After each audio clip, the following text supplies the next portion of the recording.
to order. It's a Finance Committee meeting, April 12th at 4 o'clock. And we are reviewing the budget with several of the department heads.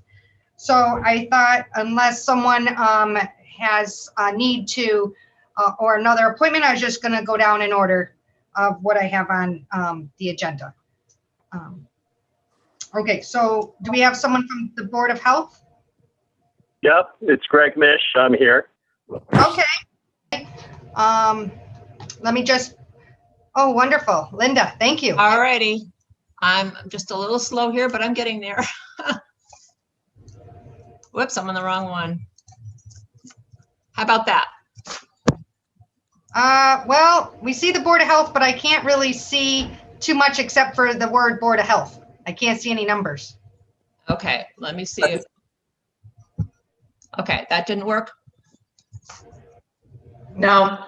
Okay. Okay, let him go ahead and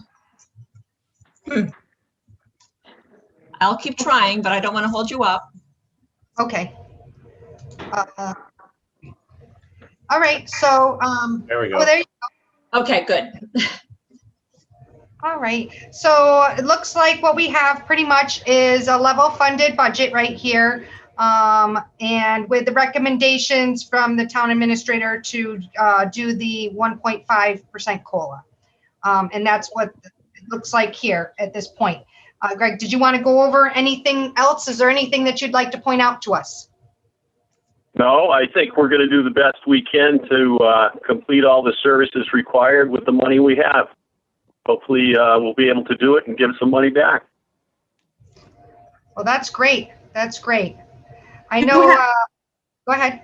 I do have one thing. This is Sue Glowatsky, Greg.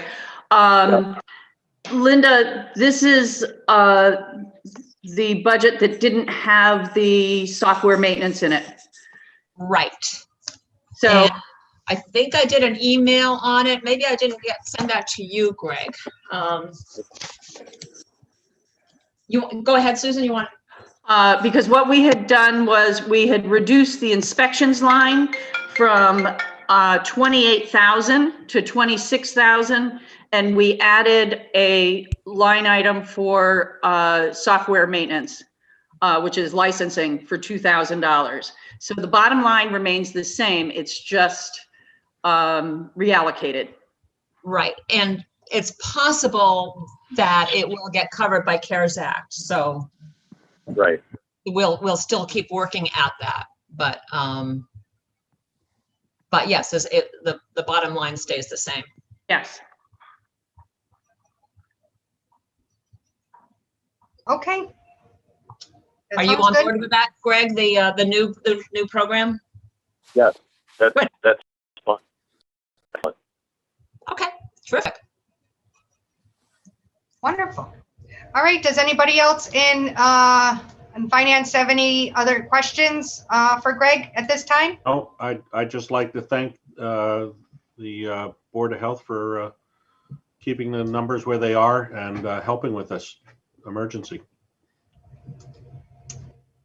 Well, I'll defer that praise to my two medical-oriented colleagues who have really borne the brunt of all the work regarding COVID, et cetera. I sort of confine myself to septic systems and problems as they arise. So I'll put that praise on to them.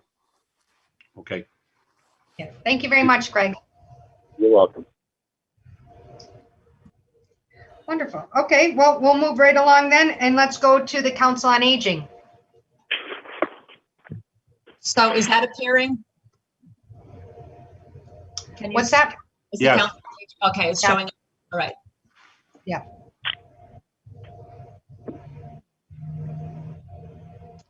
Okay. So, and Haley's here. So if I can look at what we have on this screen, it looks like, you know, there are a few other little changes here and there, but it looks very basic again. I know that we cut everybody last year quite a bit. So Haley, if you want to just go over any items that you want to point out to us, that'd be great. Yeah. Can you hear me okay? Yes, thank you. Okay. I want to point out that there is a bit of a change that isn't reflected in this budget, but it will be a great benefit to the town. Starting in July, so starting in the first month of fiscal year 22, we will be getting close to 100% reimbursement for all of our transportation costs. Our Wow. PVPA grant is going to shift from 50% matching reimbursement to 100%. It's a little shy of 100% because there are some incidental kinds of tasks involved that are not covered by the grant. The grant gets calculated in revenue miles and hours that are related to those miles. But it should be pretty close to full reimbursement for the cost of the program. However, we are committed to budgeting for it entirely. So it needs to show up as paid for by the town, even though we can count on almost 100% reimbursement. So I wanted you to know that. Okay. So that is, Go ahead, Paul. that's the 11,076, the drivers? Yes. Yeah. Okay. And the I would others? not, I don't think we'd spend that quite anyway.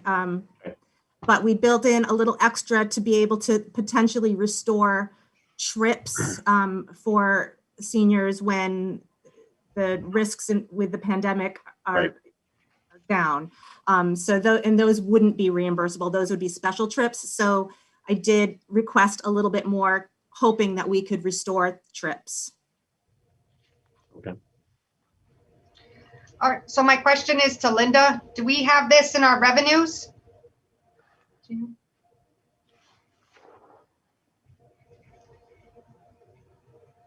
Say again? Do we have? You know, if we recognize this in the revenue side, the reimbursement? No, we didn't realize this. This is great. Yeah, it is not, no, it's not in the projected reimbursements. I mean, not in the projected revenues, and we don't usually include reimbursements in revenues anyways. We usually would apply it against the expenditures, but I'm not sure how we should fit it in, but we will figure it out. I was just thinking of almost like the ambulance, where we pay for the ambulance because we're in contract, and then they give us the money back. Right, right. Yeah, okay, I'll work with Haley and see how we ought to be doing this. This is new. Well, this is great news. Thank you, Haley. Okay. I don't think I have anything else that really is particularly noteworthy, because everything is pretty consistent, except for having our postage restored to our budget to cover our newsletter costs. Mm-hmm. Okay. Great. Go ahead. Did you want to talk about, I know, Amy, you were concerned about how some of the departments had handled things in the past year, and whether they had, whether the workload was higher or lower. Do you want Haley to talk about how they handled things during the COVID year and how services were maintained? Well, yeah, anything that you would like to give us is great. I know that you reached out. You were doing a lot of phone calls and calling seniors and trying to get like grocery orders and working with other departments. I thought that was great that you were working like with the fire department. I like the teamwork. That was really awesome. So yeah, anything that you want to tell us is great. Yeah, I'll try to keep it succinct. We maintained being very busy. Also, the finishing of the building continued to be something that demanded a lot of time in terms of all of the meetings and moving in, and then learning various systems and tweaking them. When you move into a new building, guess what? It's not all perfect right off the bat. And lots needs to be learned to make a large state-of-the-art building a functioning place that we all know how to handle. So that was very time-consuming. We did suspend van service because our van driver for a couple of months because our van drivers resigned because of COVID and health concerns. But we were able to hire someone, Richard Homan, our new van driver, and he started in August. We recently needed to adapt our whole van system to a fixed route, which took some time, and we maintained essential services throughout, even when we were, for the most part, closed to the public. We maintained foot care appointments. We pivoted with food distribution and changed congregate meals to home delivered meals, which were handled by staff. And again, we've enjoyed really excellent collaborative efforts from the police department and the fire department and our volunteers who have been excellent. Our brown bag food distribution was maintained, and we started up a senior mobile nutrition program in August, which provides many pounds of really high quality groceries to seniors who come to the center and pick them up. Outreach, we were able to handle by phone. Shine appointments, we were able to handle by phone.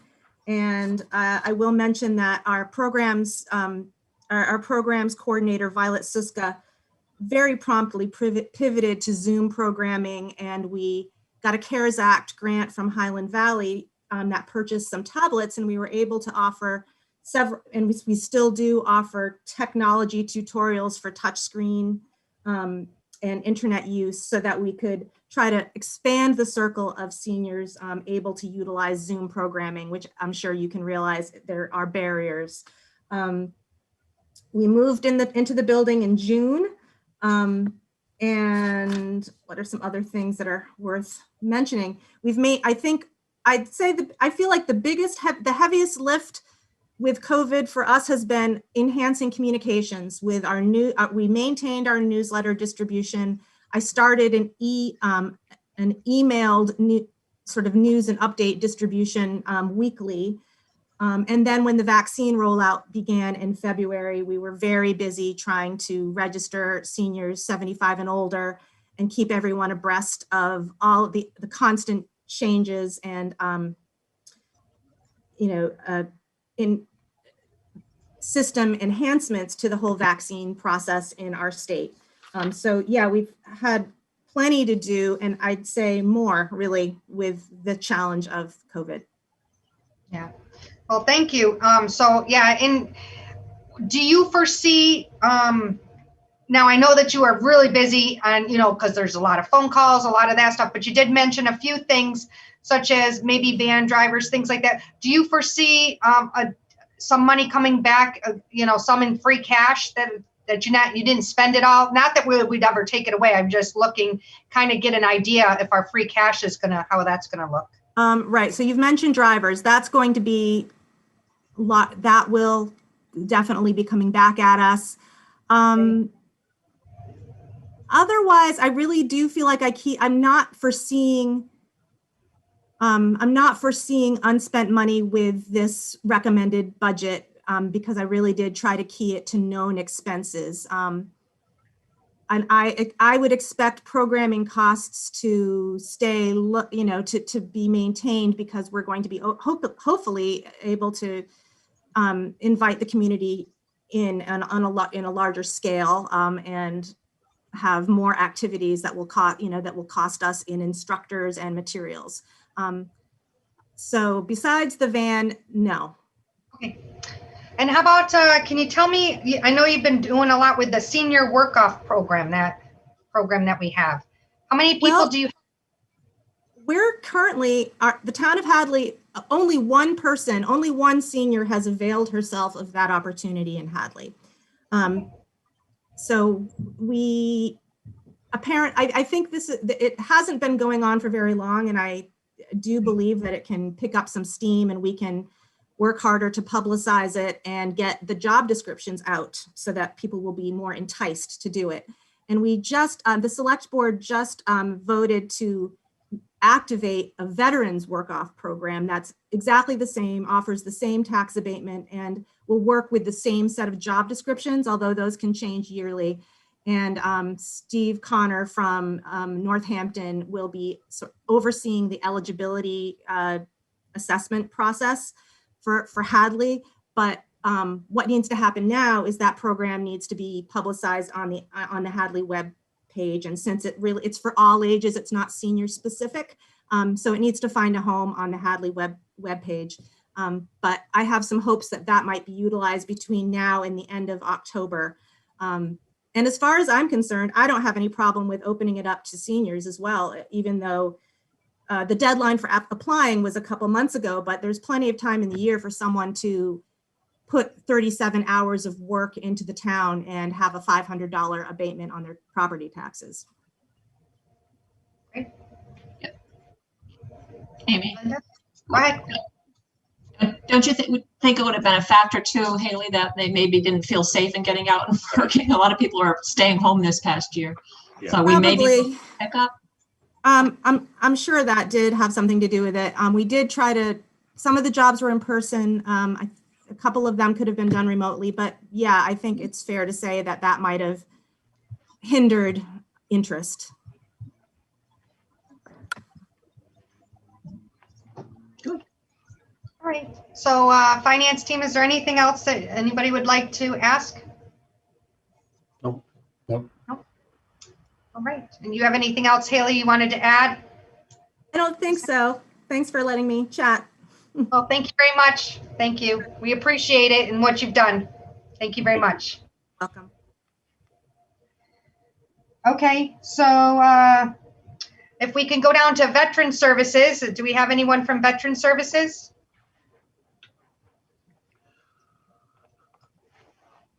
I don't think anybody's here from veterans. Okay, I did meet with them. They have an annual meeting with town administrators who they serve.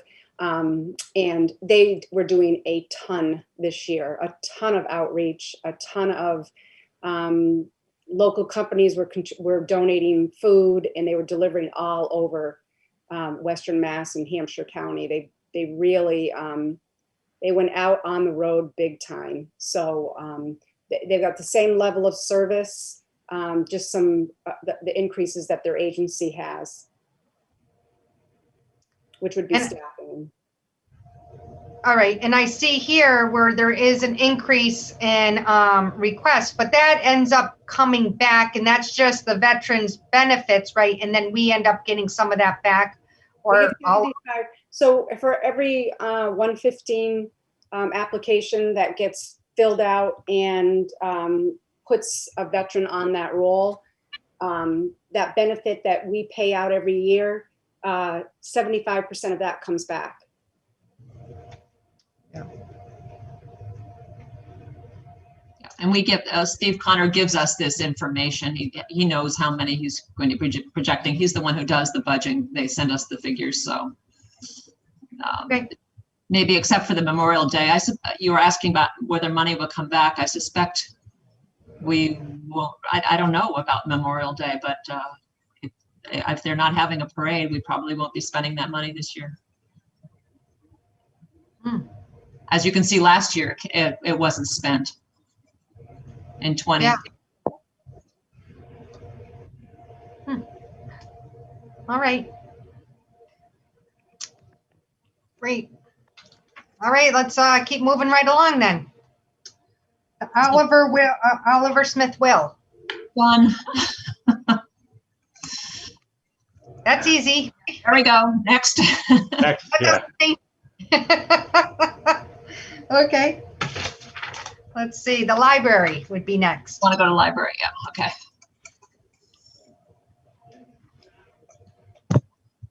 Is Patrick on? I see Patrick, yes.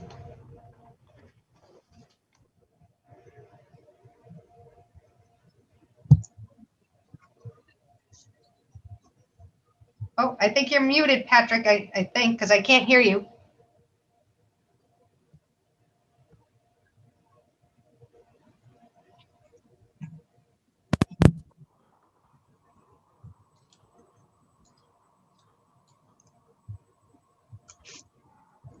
Okay.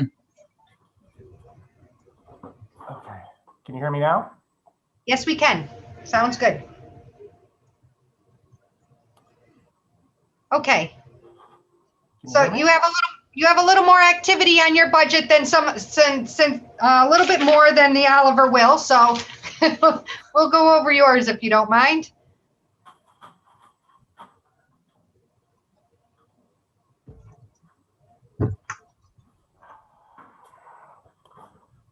I'm gonna have to dial in. Oh, you can't hear us. Okay.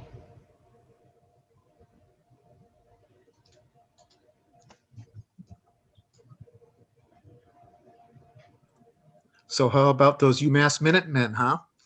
Oh, yeah. Yeah, go UMass. Yeah.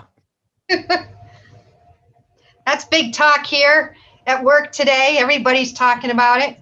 It's awesome. It's been a long time coming. Mhm.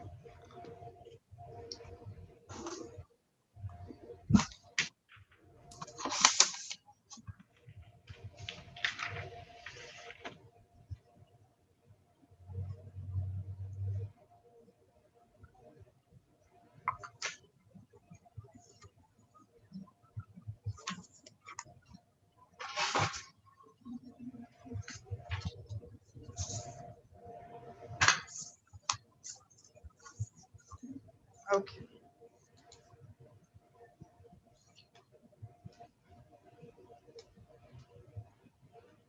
All right. Well, what we could do is, too, we could come right back, give Patrick just a few more, some time, and what we could do is come back, do Park and Rec, and then come back to library. How about that? Fine with me. All right, sounds good. Let's go to Park and Rec. Oh, and Linda, you're already on top of it. There we go. All right. All right, sounds good. All right, you got a bunch of changes here too, Melissa. Down at the bottom, I'm reading all kinds of stuff. So if you want to go through and tell us, and plus I sent around, you had some comments, so I sent around to everyone. I just forwarded it. Now, some of those things that you mentioned in your comments earlier, without it in front of me, I don't have it right this second, but some of that's, select board. So I won't be able to give you too much information on that. That'll be, that's not up to us. That would be, you'd go through town administrator and select board for some of those things.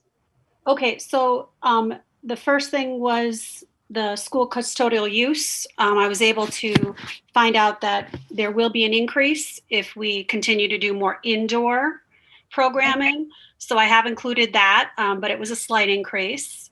The PPE for all of the COVID programs, we've been able to get things through the town, the buckets of wipes specifically, and some signs that we had to purchase that didn't go through the CARE Act. But I used the Hadley Cares logo. That was in this year, and I purchased more for this year, for this upcoming 22 budget, anticipating. So we don't need to buy any more, and I believe that the police have enough hand sanitizer for us to last throughout the next year. So I don't foresee us needing any more hand sanitizer, but I have found that we have to use the wipes. The spray disinfectant is not great for round balls. It's perfect for a flat surface, but not equipment. The wipes are much easier for people to handle than the backpack sprayer that I tried to use. So we'll have that need, but I believe that's covered under the CARE Act. Okay. Okay. We're going to be asking about using more space outdoors. So we're trying to creatively think of ways to provide programming and continue the level that we've had. It's been great. And we were able to reduce some software that we're not going to continue in. We tried it just because of COVID. It was a soccer video application so kids could stay busy at home, and we don't feel that that was successful. Not many people took advantage of it, so we won't continue that. So that was the savings in the equipment, reduced equipment.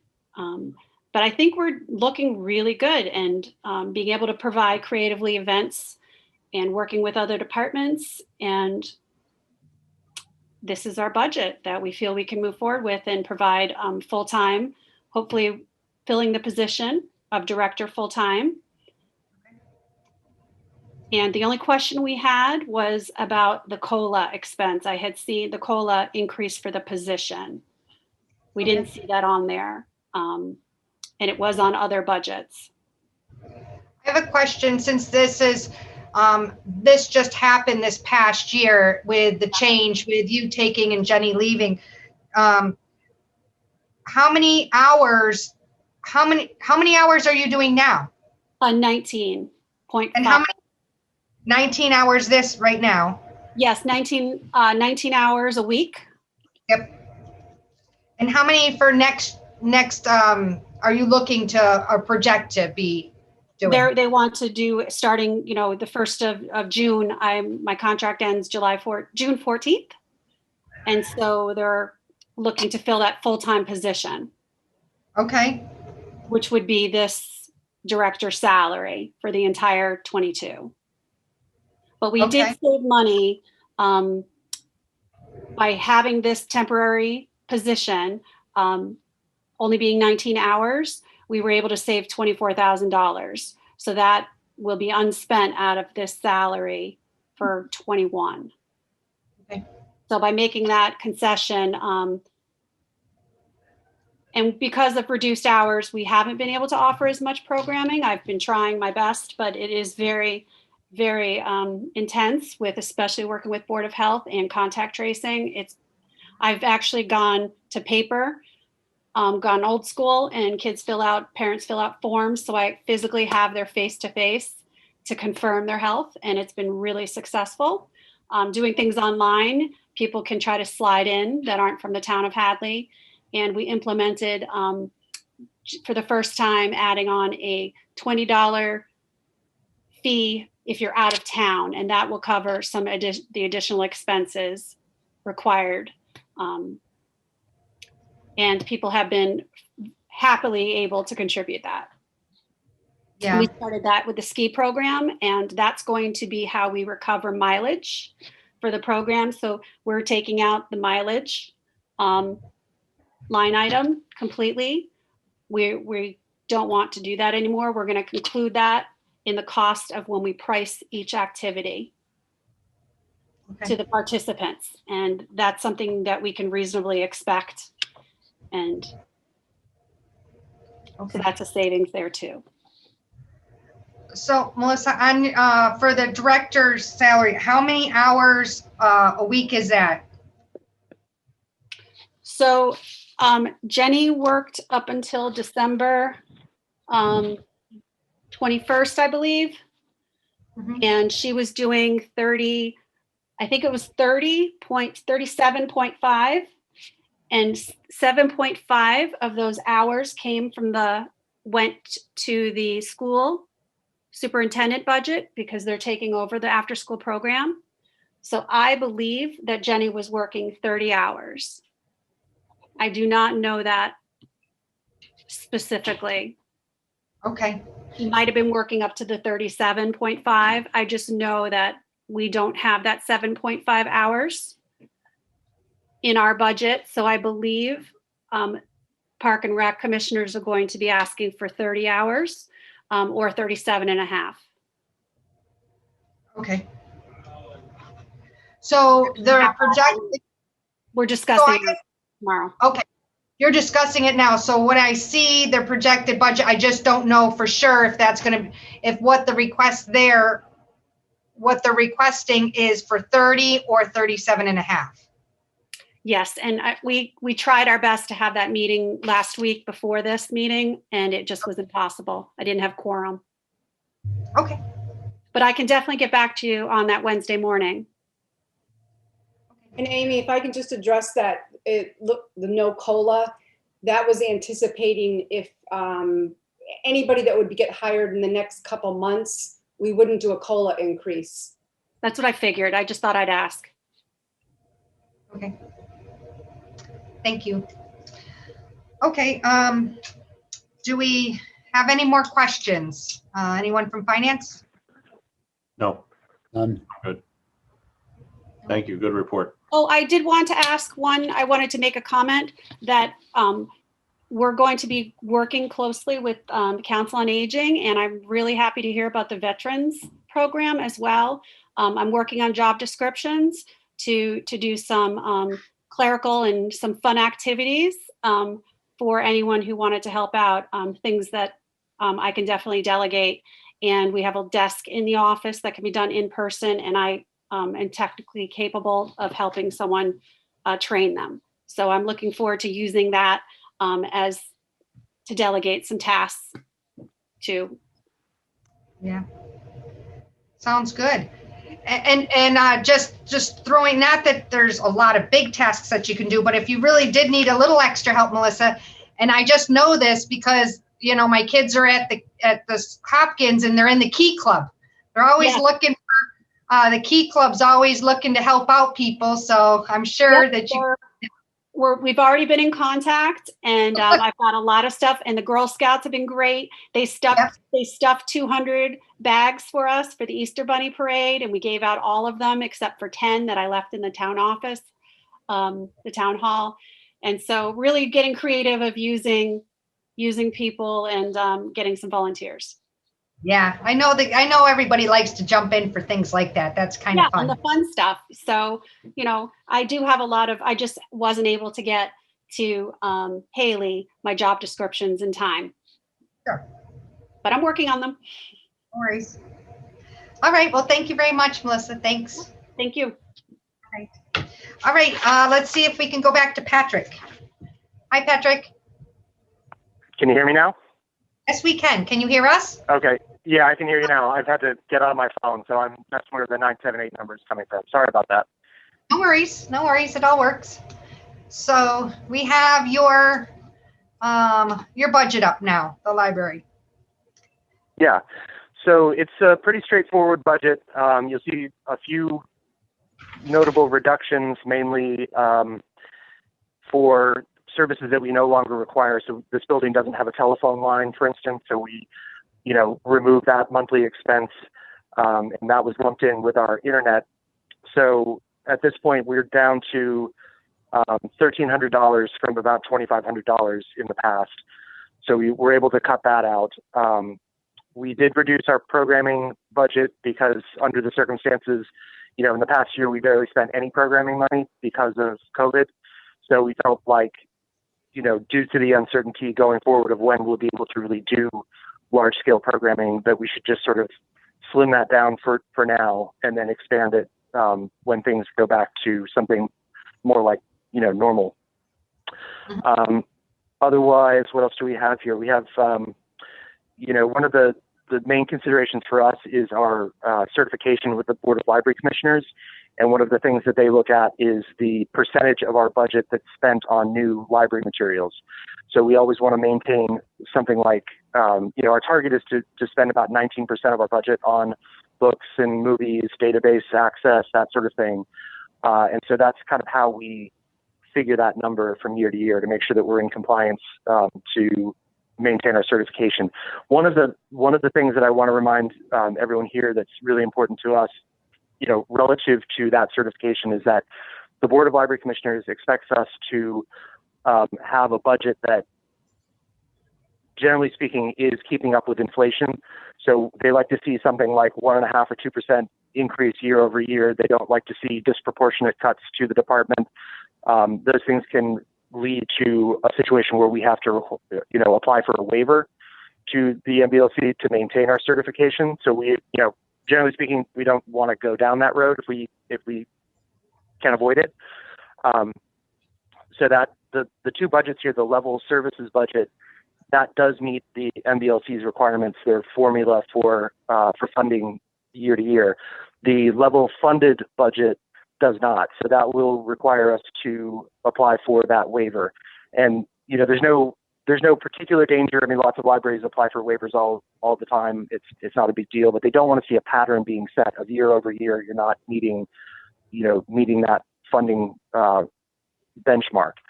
So that, again, when we formulate the budget, we have an eye on making sure that we maintain that certification, because the certification is what allows a Hadley resident living here with a certified library to be able to go to Amherst or Northampton or any of the neighboring communities to use their libraries as well. So it's a reciprocal borrowing arrangement that that's the main, importance of certification through the MBLC.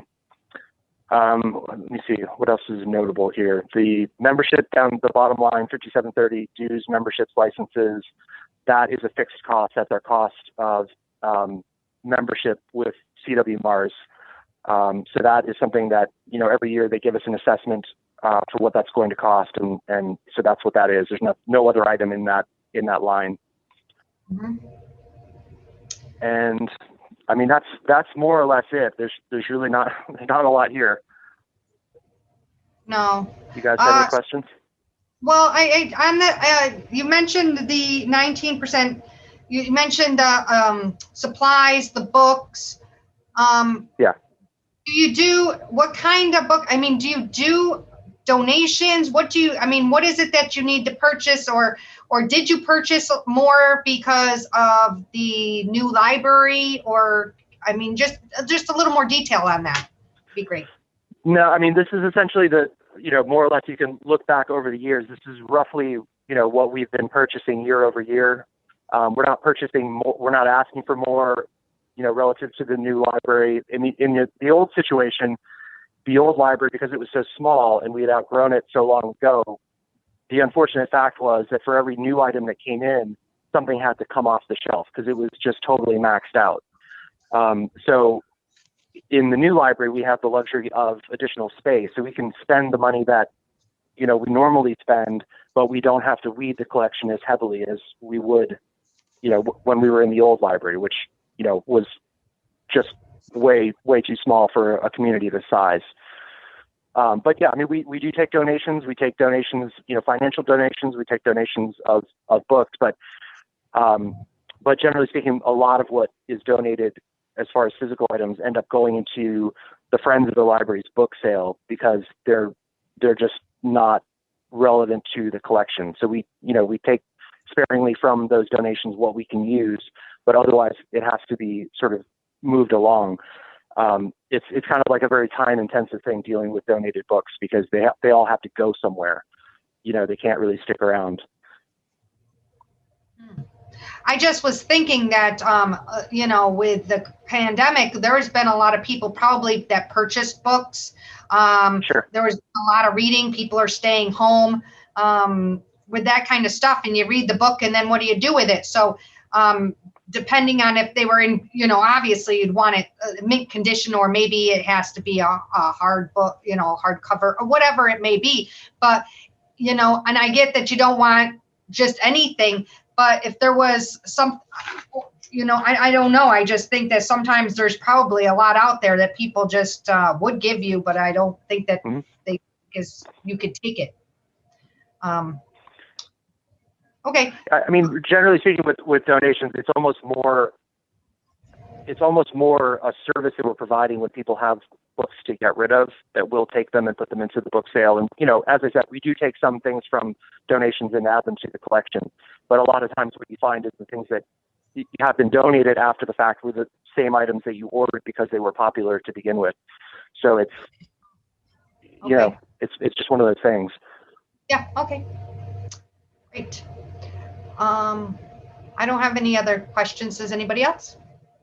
I just want to say, Patrick, thank you. I think that your efforts and the efforts of your staff have helped to keep me personally sane throughout this last year. And I just want to express my gratitude to you for what you've done for the community, keeping us all, in books. I know one day I was returning a book, and there was somebody else also returning a book, and he expressed the very same thing to me, like, thank God for this library. I would be insane without it.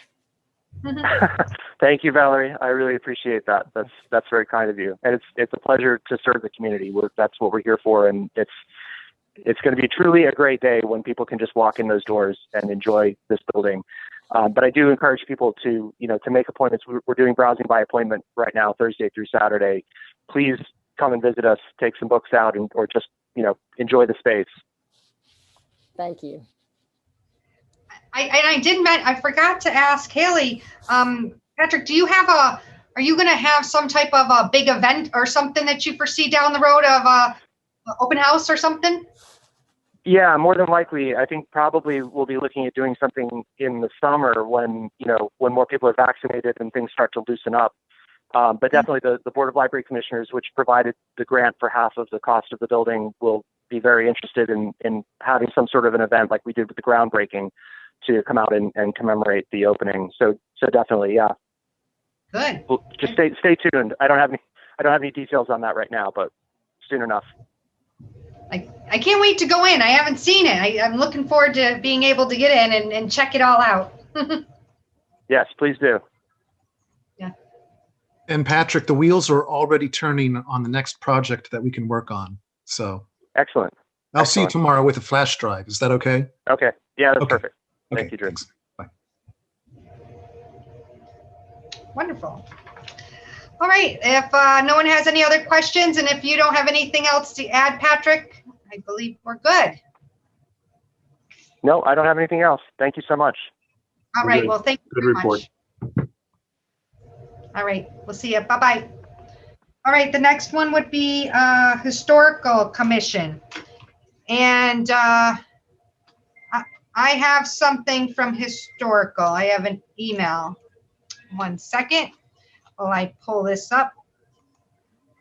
All right. Historical. And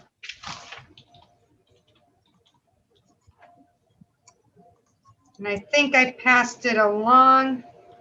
Yes. Yes, from Denise. And okay, so Denise pretty much just said it looks like it's next. I think that she's not going to do it this year. It's following year that they're looking at doing more podcasts and everything else. Do we have let me move over. Historical Commission. So that's why the numbers are really down right now. So that's why she's only got 300 in here. There's not much, but she does want to mention that they are looking to, they understand it's tight right now, but they are looking to do something probably the next budget season. So we'll just keep that in mind. She also said she would be going to the CPA for some of that, right? Yeah. What is it she wants to do? A podcast or Oh, one thing. Mm-hmm. Oh, interesting. Driving tours too. Yeah. Yep. She's got some good ideas. Now, is the Historical Commission different than the Historical Society? I Yes. believe so. Yes. Okay. Historical Commission is appointed by the town. Historical Society is a separate 501c3 organization. Okay, because we have assisted the Historical Society on their lectures. And I would love to do something like that with the Historical Commission. I mean, we can do it for free. We can help them with their podcasts. We can do all this kind of stuff. Yep. Great. So I don't know this woman. We'll make a connection later, but I'll follow up. Yeah, we'll get you Denise's information and you can touch base with her. Great, thank you. All right. Great. So we'll keep going and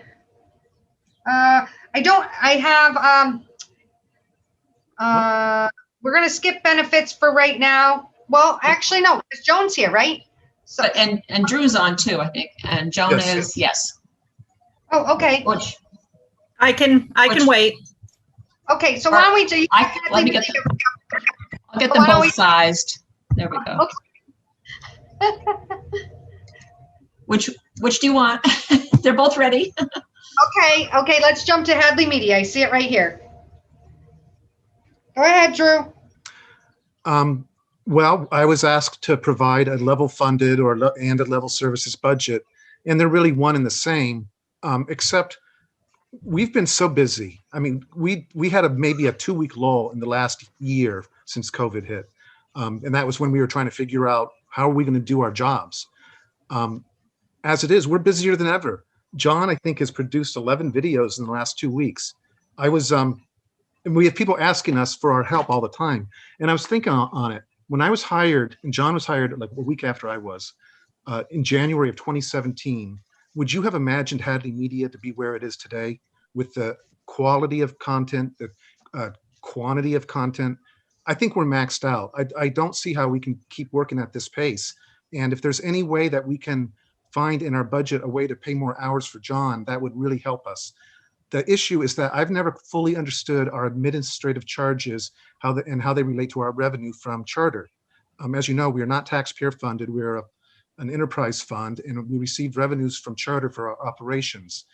And until I really can have a firm understanding of what those charges are going to be, it's hard for me to allocate money that really should be allocated to providing more of what we're doing really well, which is reaching out to the community and sharing their stories, covering soccer games and basketball games and the Easter parade and the sunrise service that we share. And we're working with the Cultural Council. We have really exceeded, I think, what a lot of people expected when we were brought on board.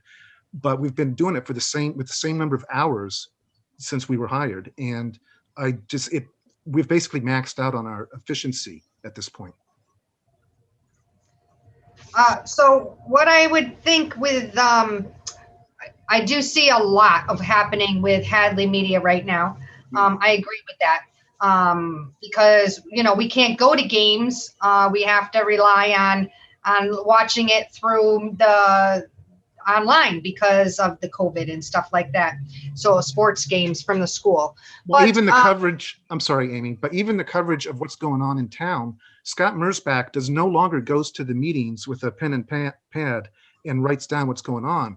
He waits for us to upload it to the internet, and then that's how he finds out what's going on. So we provide a valuable service, not just for the municipal part, but also for the viewers. I mean, we have 35 diehard YouTube political junkies. They watch every meeting.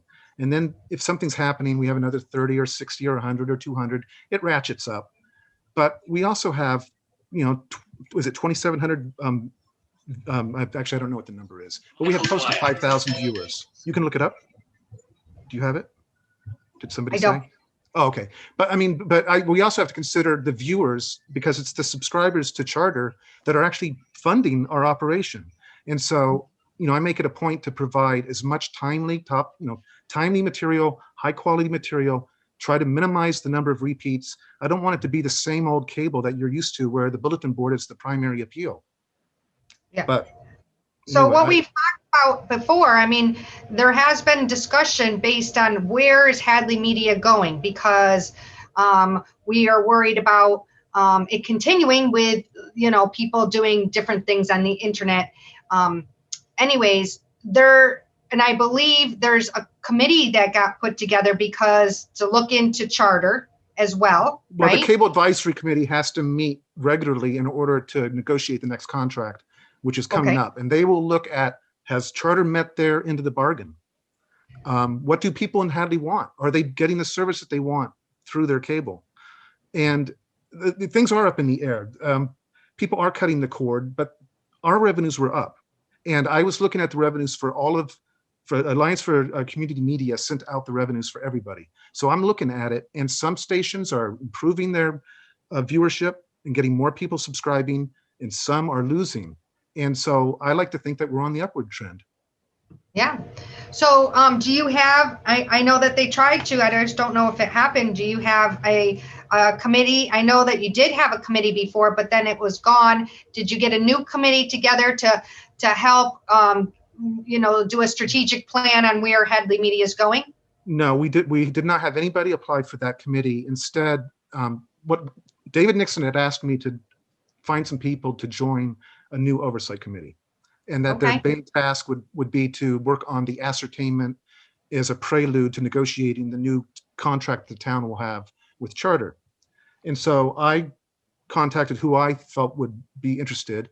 And then David told me that he was in fact forming two committees, one that was the regular Cable Advisory Committee, and one that's negotiating the contract or something to that effect. I'm not even quite sure anymore. Needless to say, one committee was formed, and David Phil is the chair of that. And John Harrison, who is streaming this video right now, is on the board, and that way he'll be able to bring his expertise because he is a Hadley resident. He can serve on that board. So I have high hopes that they will address some of these concerns. But I've basically been operating as a department head for the town of Hadley. Carolyn is my boss. She's the executive director in my mind. And I just do my best to implement whatever policies that she hands down. And quite frankly, there haven't been any because I've been doing the job. I'm making ours. We are accessible. We are still producing videos. We are still offering training, and I'm looking forward to getting back in person and interviewing seniors and getting their videos up on the TV. I think that's going to be great. Yeah. John?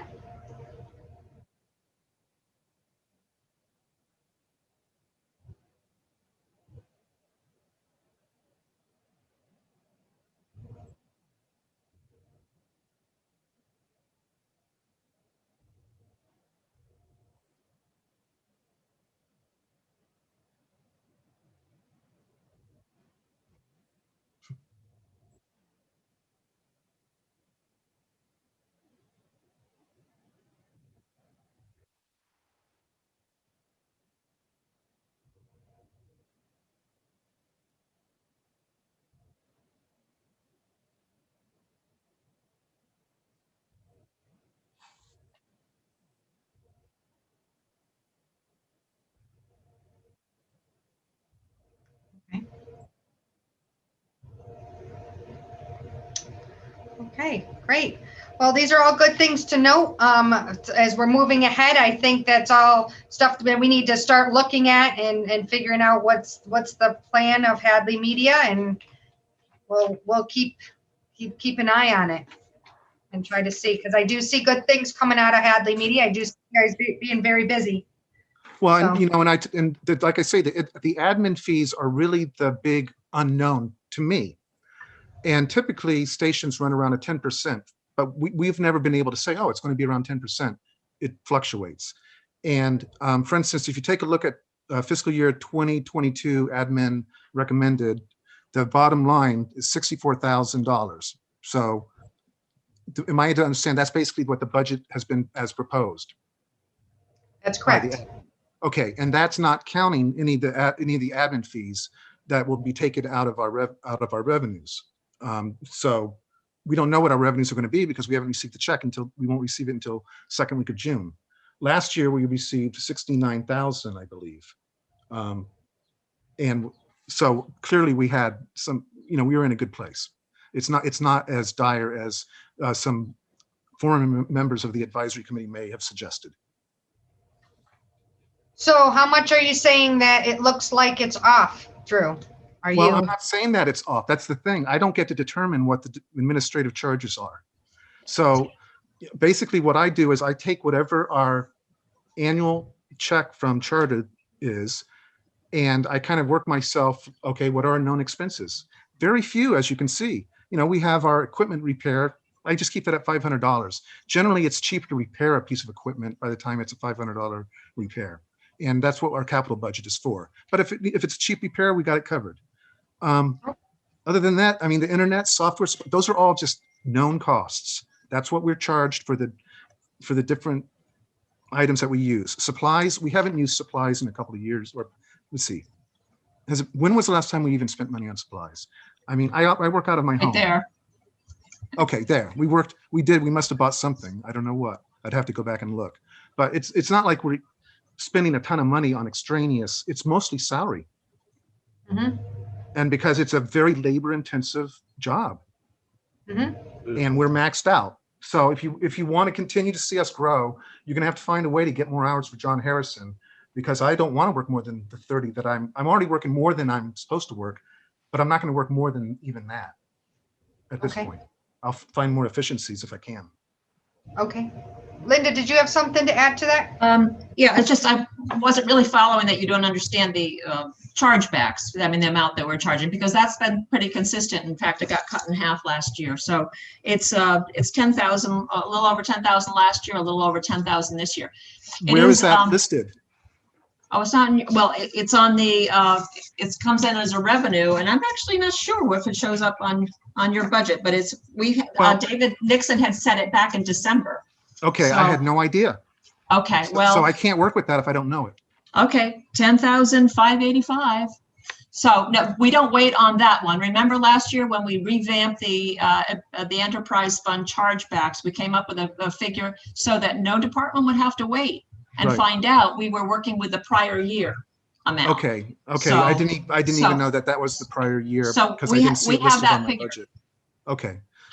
Having said that, Hmm. let's, there, you know, Carolyn and I have talked about, and we'll just save this for another discussion, but we Yeah, have yeah. been talking about ways that we can work with Hadley Media, because you are sort of stuck with that. Well, and one of the things that Revenue happened last figure. year, if you remember the first time that the budget was made for Hadley Media, it included a nice raise for me. I had not anticipated that raise. I had not negotiated that raise. I was happy to see it. It was taken out of the budget. If we could apply some of that retroactive raise to giving more hours to John, I don't need the raise. I just think that the amount of work he's doing is not sustainable. That's really what I see. Compare what we do on YouTube to Northampton Open Media, which has 4 times our budget. We put up more videos. In fact, right now, 2 of the videos that are up over the last 3 weeks, I produced or I was involved with. So I feel that we're doing exceedingly well. I just don't think we can maintain this pace. Sue? Yeah, is there, and Linda, I know we kind of chatted about this, but maybe there's some way that we can do an offset charge because they are doing so much more. Right. Meetings. Well, that's right. I mean, that's why we have to have a discussion. We were saying is that the town uses water and pays the water bill. The town uses sewer and pays the sewer bill. The town uses Hadley Media and doesn't. Yes, that would be correct. And says, thank you very much. So maybe that's something we're able to quantify. You have to realize that's not going to be new money. That's out of one pocket and into another. Right. So, I mean, the principle though, it sounds like an approach. It's an approach, and I don't know quite how to quantify it. It's never really been an issue before. As you said, you have stepped up coverage in a way that because we needed it this year. That was it really more meetings are covered, more games, more activity, whatever activities we had. But this is just a very new concept of what can we do, and I think that there's no question the value that Hadley Media has been to the town this past year. And what do we do next? Well, yeah. Okay. Well, I appreciate you hearing me. And I'm sorry that I didn't have my ducks in a row. No, that's not, don't worry about that. It is a surprise what we're getting from, I guess more so than I realized what we get from the cable company in June. Although David Nixon did send me a link to where we can find the formulas, and I just haven't had a chance to research it yet. But it certainly would be more helpful if we received that at the beginning of the year, not at the end of the year. Well, after we spent all the money, but. Yeah. Linda, maybe you can send him a copy of the revenue and expense side of TV5 or of Hadley Media, just so we can see what's in and out there. Yeah. It's all. Stop by, Drew. Okay. Let's see what you need, and I can get you Vadar reports. I'm not quite sure you want them over the last few years, but I think that we have a lot of information that would be helpful to you. Okay, very good. I'll see you tomorrow. Okay. All right. Well, great. Well, thank you very much, Drew, John. I don't think I have any other questions unless anyone else does. Good. No. Good. All right. Well, thank you for everything. I really appreciate it. I really appreciate you being here, taping everything and taking charge, and because I wouldn't know what to do. So thanks for. Thank you. All right. Sorry, Joan, to skip you. So I went down the list. Can we go back to Joan? There's benefits? Yeah. Or the budget? I have on my agenda, it says benefits and then human resources. Okay. Would it be okay if we do those out of order and do the human resources first? Because I know Ed is hanging on for that. Sure thing. We can do that. There it is. Okay, I'm here for both of them. But Joan's going to take the lead on the benefits. Yeah. We're ready. Welcome, Ed. Hey, thank you. It's nice to see everybody again. Before I start, I'd be remiss if I didn't give a shout out to my fellow department heads, especially departments like the library and the senior center, which, prior to this whole pandemic, those were classically very in-person services, and they've found ways to navigate that and provide unbelievable service levels. And so, I just want a lot of folks to know it's one thing to get recognized by your boss, but it's very rare that you get recognized by your peers. And, I just want to make sure I take a chance to show that to them. So I really appreciate everybody's efforts, and it's in every department, whether it's from Linda or the collector's office. People really have found very, very different ways of doing things that didn't really exist before. And I appreciate that. I know I've been gone, during most of this time, but it definitely hasn't gone unnoticed. So I just, I really appreciate my peers more than anything. So with that, I will jump into the budget.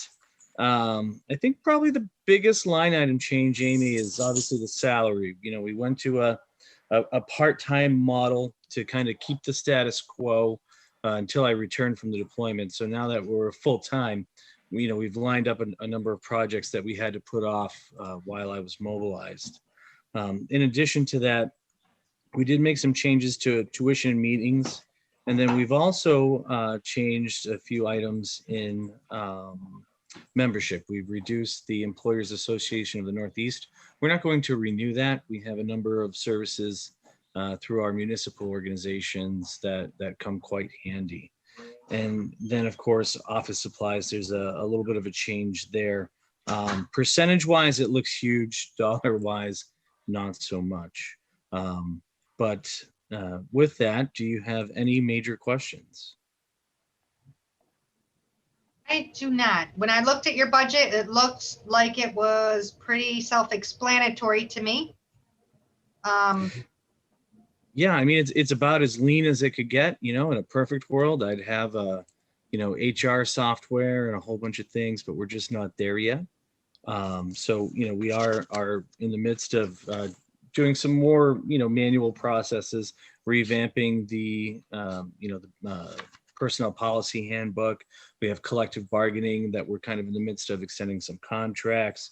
We do have our personnel and labor management issues that we're diving into, but it's just not the time to look at some of the more, advanced HR capabilities. So, we're going to keep serving our department heads and our employees and providing advice and moving the department in a more modern direction, and, trying to apply some of the more recent law changes, Pregnancy Fair Workers Act, and just keep working those models and getting folks used to us being here. And then also reaching out to boards and commissions, because as a collective body, they are the management official, and every now and again, they'll need some advice. So that's the direction of the department, as a whole. It seems to be working. We do have a few less, grievances and labor disputes. And that's a good thing. That means, we're doing things better, and just, keep advancing and moving progress forward. Some other accomplishments for the department, we got a much better dental plan. We've added vision as well. The amount of benefits that the town provides is very extensive, and Joan does an amazing job at administering that, making sure people are enrolled in a timely manner, and when babies are born or, divorces happen, she's right on top of that. So we're serving the town well, and I'm confident that this department will really, continue to do great things in the future. Okay, great. Well, thank you very much. You're welcome. Anybody have any questions for Ed? No. Good report. Thank you. Welcome back. Thank you. Okay, well, let's just jump right over to Joan's report, since it's very similar, and we got benefits right in here. So go ahead, Joan. Hello. So yeah, it's been an interesting year with COVID and what's happened with benefits, which stay busy no matter what, apparently.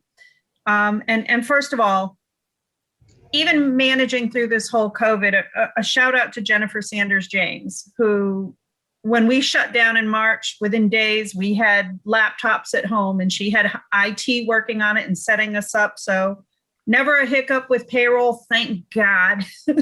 That could have been deadly. Everything went through so smoothly. And we've had great continuation and cohesiveness with our insurance payments, with the accountant and the treasurer, and being able to do everything online. COVID has certainly changed how we do things, and I think some of it for the better.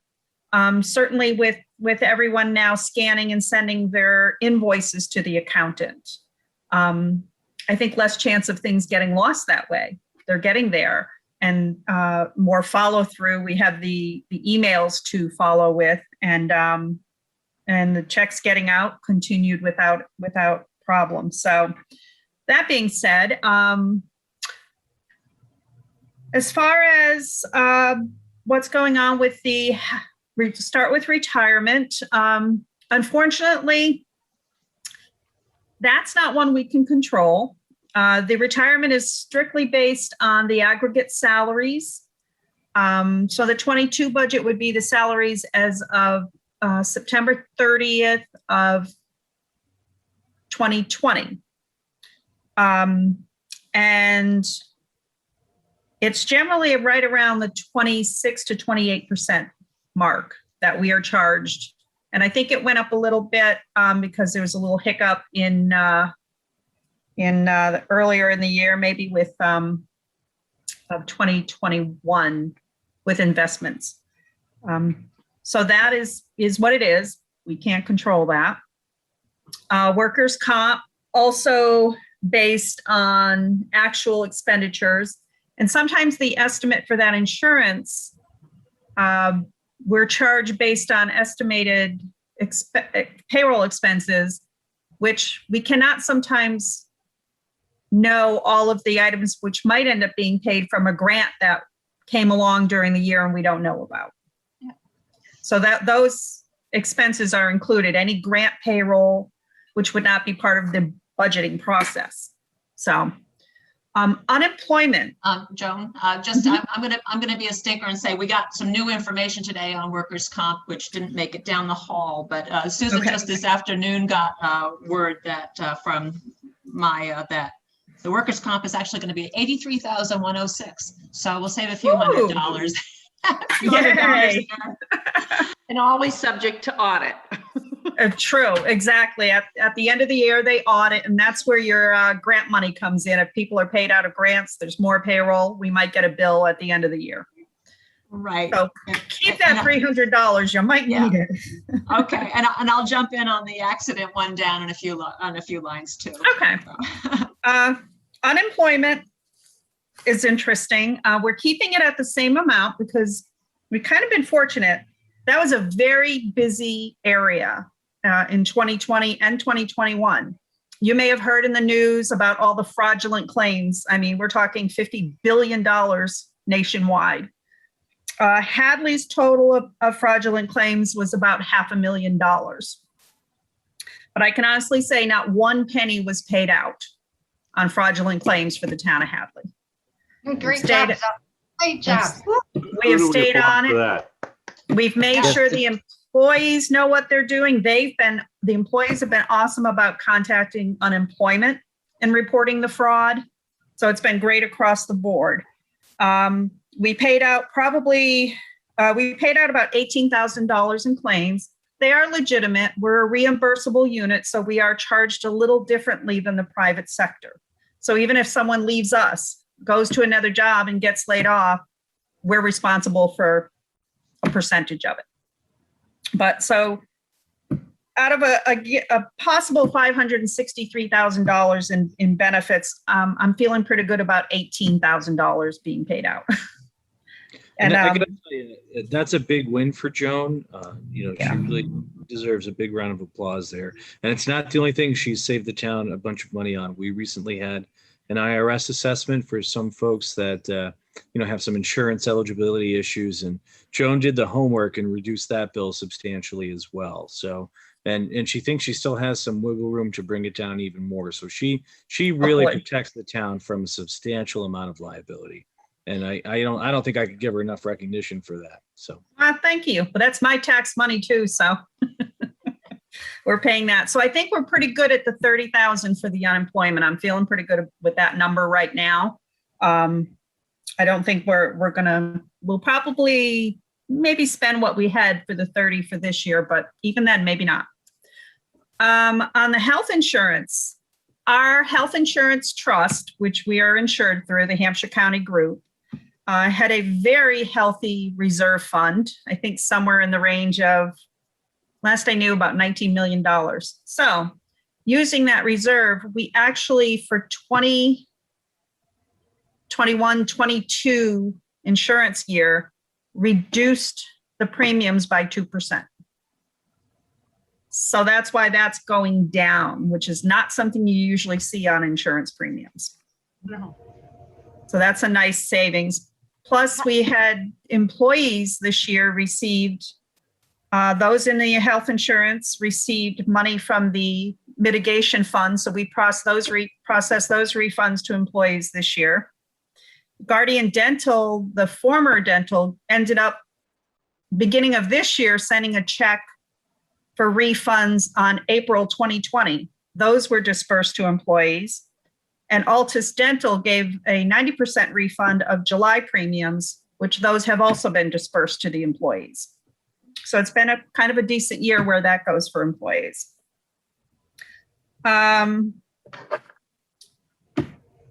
Insurance, I'm going to leave that to Carolyn, because that's for the police and fire. Okay. Department 9, or Linda. The 9. That's the one where, again, Susan got an updated quote today. And I think there she is. Okay. That's gone down as well. 45,370, Susan? Yay. You're muted. Jeez. There you are. Mark would like that mute button. Yeah, the current year police and fire accident is 45,370. Great. This is another policy. It's similar to workers' comp, but it's under 111F for police and fire. That's pulled out of workers' comp. So what will happen probably in the next 30 days, we will get an application for number of officers and all of that data, which I will send to Mike Mason, and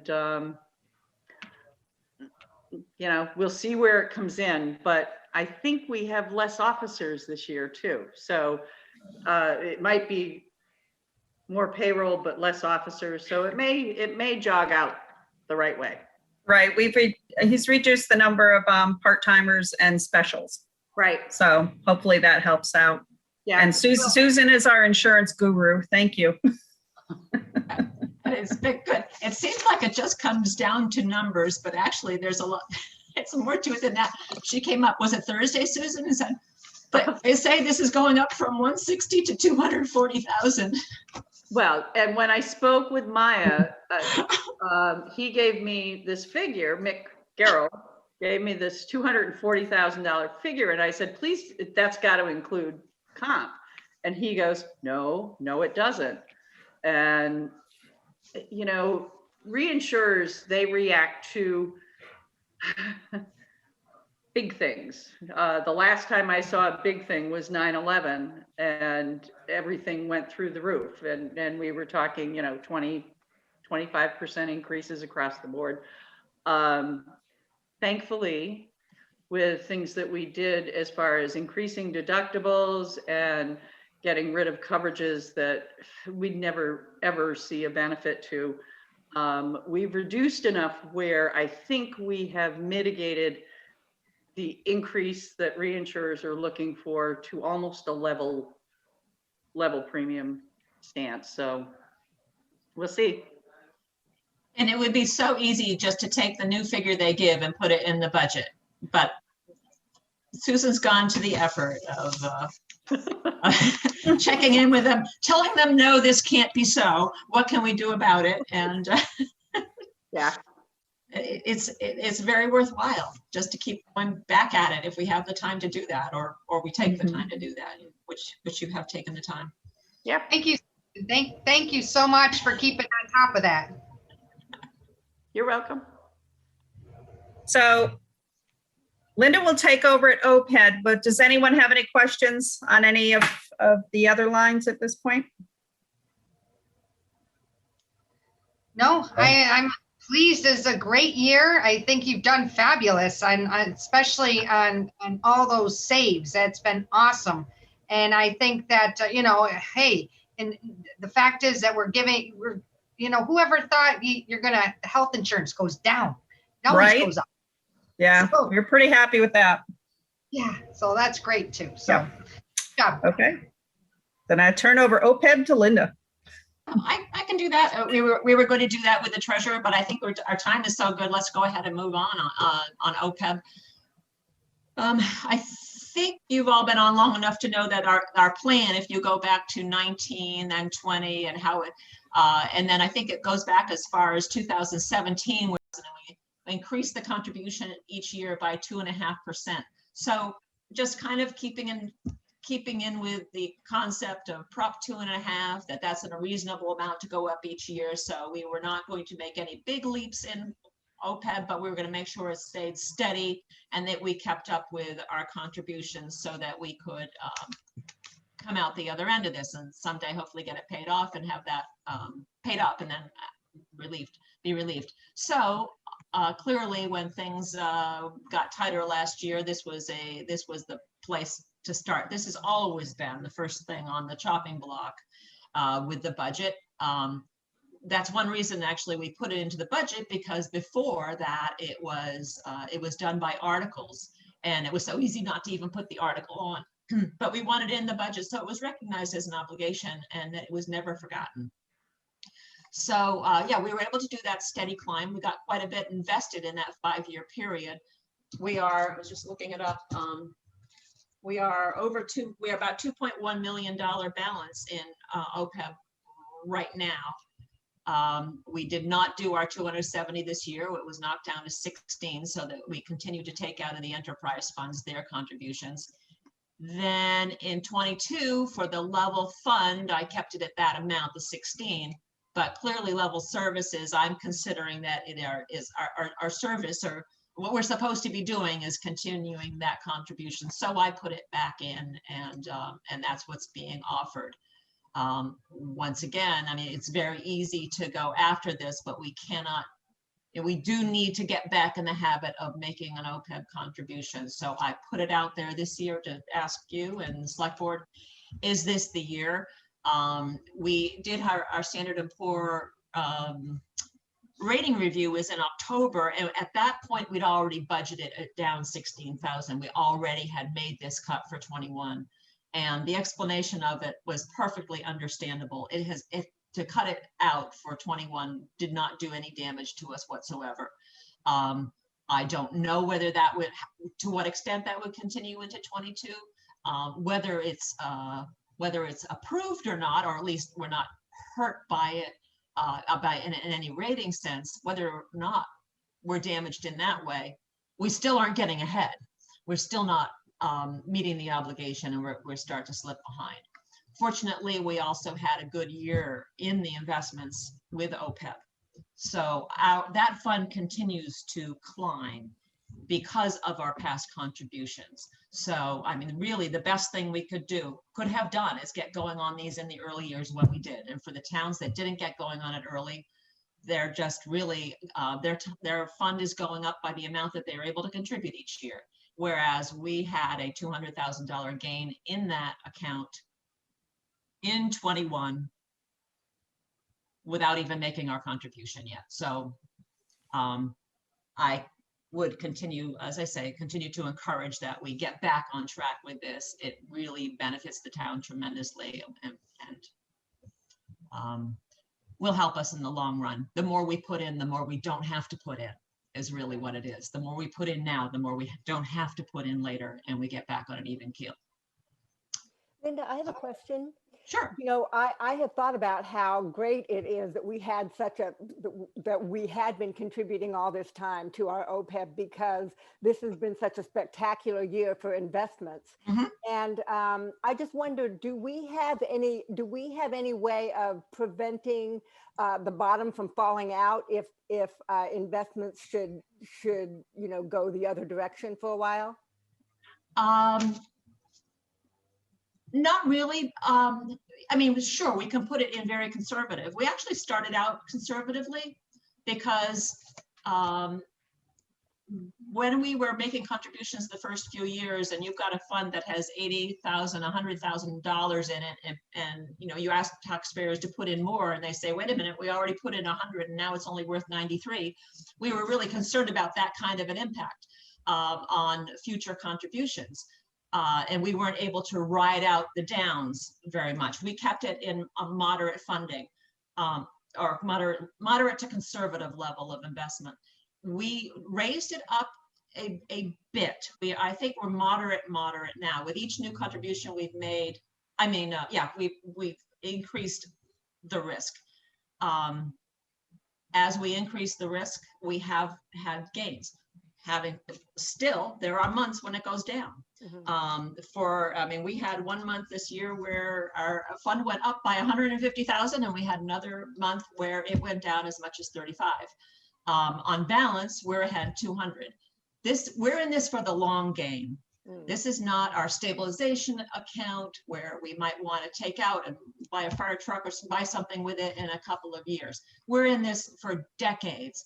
And so I think every time, if you have a long-term investment and you have a bad year, we usually recover and it comes back. And so would the bottom fall out? Probably the complete bottom wouldn't fall out. It will have a dip, but we would make that back and then some. And since we don't know ahead when those years are, I think that we are really I think the investment strategy we've chosen is good. We are not in the riskiest ones. Some towns have felt comfortable going riskier.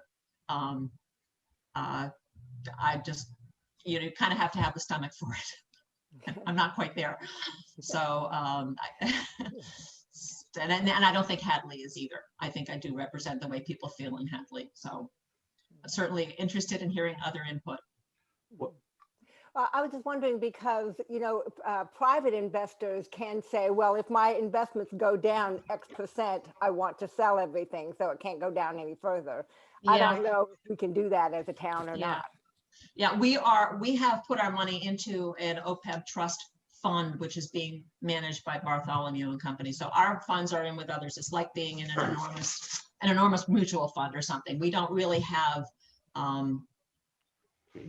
we don't have that direct control. Can't put a stop on it. Yeah. I see. Yeah. Okay, thank you. But I've forgotten. At one point, I think we went through with David. He told us what the total number we're trying to get to is. Yeah, I was 10 or 14 or something. I can't remember what it was. 10 yeah, you know what? I wasn't planning on doing OPEB this evening, so I'd like to have better information for you. But when I can have that about where our goal is. I thought you might ask that, as I was saying, until we get to the other side of this. I thought someone's going to ask me when that's going to be. It'll be soon, and it's you. So I will get you more information on the OPEB about how long a haul this is and when we expect to be able to let this taper off.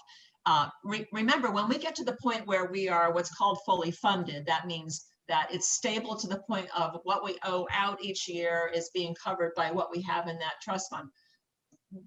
There won't be these contributions anymore. That will be maybe what would be 300,000 coming back to the budget each year, and we will be done with it. Plus the amount that we spend on the retirement line up, or one of those other retirement, or the health insurance, various areas that are covered by the OPEB, which is other post-employment benefits. It's not retirement. I said that wrong. It is the other costs, the health insurance, Medicare. Those lines will be relieved too by the fact that we have an offset in the OPEB trust fund. Okay. I just think it'd be good to have a perspective that, when people know, if we decided to before we jump in and say, okay, why don't we cut this in half this year, or Right. or eliminate it completely, to know that all we're doing is holding off a Yeah. very long extension out, so that people understand that at this rate, we are going to hopefully hit parity at, let's put a year on it, Mhm. Well, let me offer this, because we are doing everything by Zoom right now. We do have an annual check-in with with Bartholomew about how our OPEB funds are doing. Would a finance committee member or two want to participate in that call and be able to ask directly your questions? Yeah, I mean, it's more I'd like to know that, if we have to put, $275,000 or $250,000 every year in, give or take. And at what point are we going to be done? If it's, I mean, obviously you can do the math. If it's, $10 million, it's going to take us a while. If it's $3 million, well, we'll be there in a few years. So Hey, Paul, that's all I'm looking for. Yeah, go ahead. My memory serves me correctly. It's about $13.5 million. That's what I thought. It was somewhere Yeah. between 10 and 15 is what I was saying. I was pretty sure it was Yeah. that. Yeah, the last one in my head was more 15 to 16, but then we've made progress. I think it might be closer to 15. Okay. And I think it's like about a 27, 28 year contributory schedule, give or take. It's 2031 is the full contribution. So it's NIMTOF, not in my term of office, right? 2031, which is only another 10 years. Yeah, and I'm trying to look for a final Oh, number. Paul, I love that. I can send that to you. Yeah, Paul. see if she could, but just keep in mind, OPEB's like a termite problem. It's not a problem until half your house collapses, right? Right. So we don't want that problem. No, I mean, I'm a single. I think it's great that we're doing this. I do too. I think it's, I'm curious what the state's going to do when they finally hit the wall with all these other towns. Because if I remember David's presentation, we're like in a 5 or 10% of Massachusetts towns that are actually trying to chip away at this. You and the are rest absolutely correct. And the rest are doing Look at nothing. this. They're like an ostrich with their head in the sand. Right. So, which leads me to think that at some point, either the state is going to try and figure out a way to bail out everybody, or they're going to have to do some very draconian penalties, to force it. And we'll be ahead of it one way or the other because we've been putting in, and hopefully they'll reward the ones that did in some form. Yeah. Right, and we're like I said, rewarding ourselves by the fact that we got $200,000 to the better this year alone. Yeah. By having contributed. Right. And we have a way of draining this in a hurry if we need to. If it looks like everyone's going to get bailed out, we could start applying those funds towards the insurance. Okay. That won't help us right now, but if it looks like, gee, we put in too much, we don't want to be the suckers. Yeah.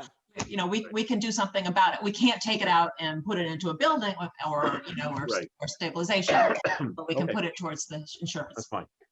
I'm really grateful that I'm really surprised that we are able to make this contribution. I thought it was gonna, I thought this year it was just not gonna happen.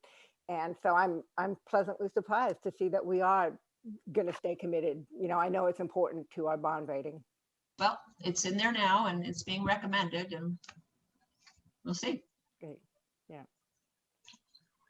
I have a question for you, Linda. Can you tell me what was your thinking? Where were you going?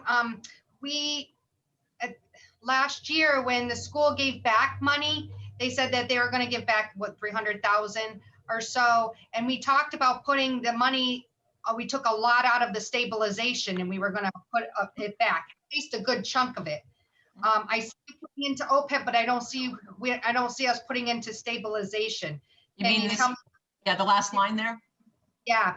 Okay, so that David put that line in the budget as a just sort of along the same lines of OPEB contribution, that we get started somewhere and we just get in the habit of giving 20, 30, a certain amount of money into that budget. It has to come out of current free cash though. To be in the budget, it has to come out of anticipated free cash or anticipated what we expect in the budget. Every year that David has put even in $5,000, it got taken out at the next select board meeting. So I didn't think that the select board was going to be in the mood for it right now. I see this as a separate thing though than whether we pay the money back to the, we pay the money back to the stabilization fund. We can't do that until the fall anyways, Amy. So we're going to have another six months of information between now and when we would be voting on the article at the special town meeting. We'll have 6 more months of information of how are our revenues doing? How did we do with the budget? What kind of cuts? Did we have to make cuts? Are we doing well? Do we have room for it? Can we pay the amount back to stabilization in full? Should we do it in 2 parts over 2 years? So I think we just play that as it goes. And eventually we will, I mean, the plan is to get it back. It's the timing on it and how it fits in with other budget needs. And what do you think? Sorry, and honestly, Amy, it's what stabilization is for. This pandemic type situation. So if it doesn't go back, it doesn't need to be a forever savings account. Yeah, it's our rainy day fund, and it rained. It rained hard. But we want it there in the next storm also. So we do want to get a climb back when we're able to do that. Right. For the longest time, we were ahead of the game and we were over what was recommended over and over. Yes. But and so then when David wanted to put money in, they said, no, because we already have more than what's recommended. Right. So I did remember it getting slashed at the select board meeting, but now we are below what's recommended because we have, which made sense. And that's why we voted for it, because we needed to use it and it was good for our community. But we do have to start to work on getting that back. And I get that. And that's fine if we want to look at it when we have more numbers and free cash and that kind of thing. You know, other option is just thinking out loud, because this will come up again, because we will be at the end when we're talking to the select board and we're going to be going over Dan's numbers and where that chart is and how much it's going to cost for the taxpayers and what the rate is. Now the OPEB, what if some of it, or we have in the past pushed some of it off to fall, right? So we haven't put it in the budget here, but we say, okay, we think this is what's going to happen, and that'll be the first thing we do in the fall. So that might be an option too. We've done that before, and we've also, one year we paid the OPEB out of the stabilization. Yeah, I remember that. Fund. We directly paid it out of stabilization because we make more money in OPEB than we do on the stabilization. We can invest it at a higher risk. So, yeah, we just have to keep talking about it, but it's here. It's a placeholder. I mean, it's there. If we can do it this way, obviously that's the best. If we will, just as in other parts of the budget, we'll have to discuss it as it moves along. Well, great. I mean, we'll talk about this again right beforehand, but because that's going to be a big one to talk about. But I don't have any other questions at this time. Does anyone else from finance have any more questions on these items? No, I'm good. Great report. Thank you. Thank you. All right, so I think that concludes the list that I have for today, I believe. Anything else that anybody would like to add? I sort of have a question about how we move forward with the work, like the worksheets. I don't think you're going to go and fill in each line here. But at some point, you're going to come up with the bottom line for each department. Actually, this is not a good one to use because you will have each line there. But let's say we go back to library, for example. You're going to have, you'll come up with an amount for the salaries and the expenses, or just say as recommended. Yeah. So that works, the format that we have when we go to town meeting. Which you need us to vote? Yes, the one that is handed out to people and you vote on. If I give you the blank FY22 with the recommended, and you can take it from there. Yeah, because Amy, we're having a meeting before we talk with the select board anyway, so we could just kind of run through them all right there since we've had the presentations. And Okay. Yeah, that's what I thought. I thought like right Do now them all we're at just, once. Yeah. we're just listening to everyone. And then on the 27th, well, this will be like a worksheet that we're saying, okay, well, maybe we move it, we talk about it, and then we'll present to the select board, and then they'll probably want to move it too. Right. No. So I'll start, I mean, if it figures like the insurance that are definites, I can start filling some of that out for you. Because actually, the reason I'm thinking of it right now is I do want to put the corrected figures in that we got from the insurance today, but I don't like constantly changing the sheets that are going to you. So I want to move on to somewhere else and put correct numbers. So I'm going to take that finance committee format that we go to town meeting with and start putting in some of those numbers. Okay. Maybe only the 900s, or maybe veterans too, because that's something we have less flexibility over. But most of them I'll leave blank for you. And if we want to, you can just copy the column before as under the, I'm going to put the town administrator's recommendations and then the finance committee next. And so, and let you decide how they're coming over. Okay, that sounds Okay, good. I'll get a worksheet out to you separately. I don't want to wait till the last minute on that for you. Linda, just remember, I'm still honing down the numbers on insurance. I hope. Keyword being down, right? Tone it down. Yes, absolutely. We always accept reductions. All right, sounds good. So if we have nothing else, motion? Motion There you to go. adjourn. Second. All right, all in favor? Aye. All right, we'll see everyone later then. Bye. Bye. Have a good Thank night, you, everybody.